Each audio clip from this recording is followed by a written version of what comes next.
બાળ તસ્કરીનો જે મામલો હતો, આરોપી સુરેશ ઠાકોરના રિમાન્ડ મંજૂર થયા છે। કોર્ટે 5 દિવસના રિમાન્ડ મંજૂર કર્યા છે। પોલીસે 10 દિવસના રિમાન્ડની માંગણી કરી હતી।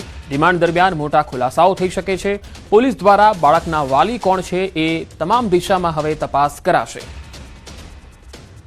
આ કામના આયુએ 10 દિવસના જ્યારે રિમાન્ડ માંગેલો હોય, જેથી આ બાળક ખરેખર ક્યાંથી આરોપી લાવ્યા હતા, હાલ એ બાળકનો કબજો કોની પાસે છે, તેમજ આ જે બર્થ સર્ટિફિકેટ બન્યું છે એ આમના નામનું તે કેવી રીતે બન્યું, એના ખોટા ડોક્યુમેન્ટ્સ કયા ઊભા કર્યા છે અને એની સાથે કોણ કોણ સંડોવાયેલ છે, એ મુદ્દે 10 દિવસના રિમાન્ડની માંગણી કરતો નામદાર કોર્ટે 2/12 સુધીના રિમાન્ડ મંજૂર કરેલ છે।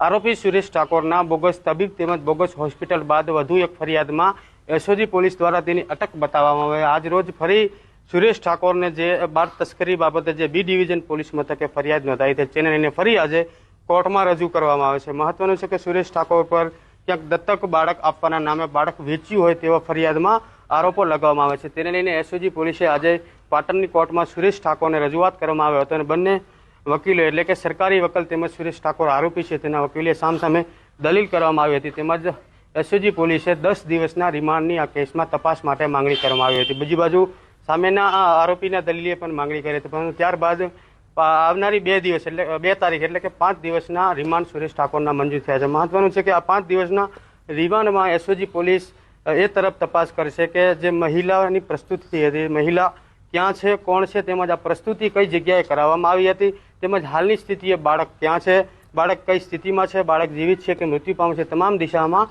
એસઓજી પોલીસ તપાસ હાથ છે। પરંતુ ચોક્કસ કહીએ કે પાટણ કોર્ટમાં રજૂ કરવામાં આવ્યો હતો સુરેશ ઠાકોરને, તેમજ 10 દિવસના રિમાન્ડની માંગણી કરી સામે 5 દિવસના રિમાન્ડ મંજૂર થયા છે।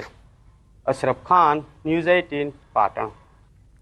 તો પાટણમાં બાળ તસ્કરી મામલે પોલીસે તપાસ હાથ ધરી છે, ત્યારે નકલી ડોક્ટર બાદ એક મહિલાની પણ સંડોવણી સામે આવી। સુરેશ ઠાકોરને બાળ તસ્કરીમાં મદદ કરનાર મહિલાની ભૂમિકા સામે આવી। નકલી ડોક્ટર સુરેશ ઠાકોર સાથે મહિલા પણ બાળ તસ્કરીમાં સામેલ હતી। લાંબા સમય બાદ પોલીસને બાળ તસ્કરી મામલે વધુ એક કડી મળી। મામલે મોટી કાર્યવાહી, ડોક્ટર પ્રશાંત વજીરાણીનું લાયસન્સ રદ થયું છે। 3 વર્ષ માટે પ્રશાંત વજીરાણીનું લાયસન્સ રદ કરાયું છે। મેડિકલ કાઉન્સિલ દ્વારા આ લાયસન્સ રદ કરાયું છે। વધુ માહિતી સાથે સંવાદદાતા સંજય ટાંક જોડાયા છે। સંજય, ડોક્ટર પ્રશાંત વજીરાણીનું લાયસન્સ રદ કરવામાં આવ્યું છે, શું વધુ અપડેટ? બિલકુલ પંકજ, જે છે ખ્યાતિ હોસ્પિટલ કાંડ કે જે અમદાવાદની એસજી હાઈવે પર જે સામે આવ્યો હતો, જેમાં જે દર્દીઓ જે છે, ખાસ કરીને મહેસાણાના બોરેશના ગામના જે દર્દીઓ જે છે, 20 જેટલા દર્દીઓને લાવી અને તેઓની એન્જિયોપ્લાસ્ટી કરવામાં આવી હતી અને તેમાં ક્યાંક ને ક્યાંક 2 લોકોના મોત થયા હતા અને આખો કાંડ જે સામે આવ્યો છે, જેમાં જે ઓપરેશન કરનાર જે ડોક્ટર પ્રશાંત વજીરાણી છે કે તેમની સામે કાર્યવાહી કરવામાં આવી છે। ગુજરાત મેડિકલ જે કાઉન્સિલ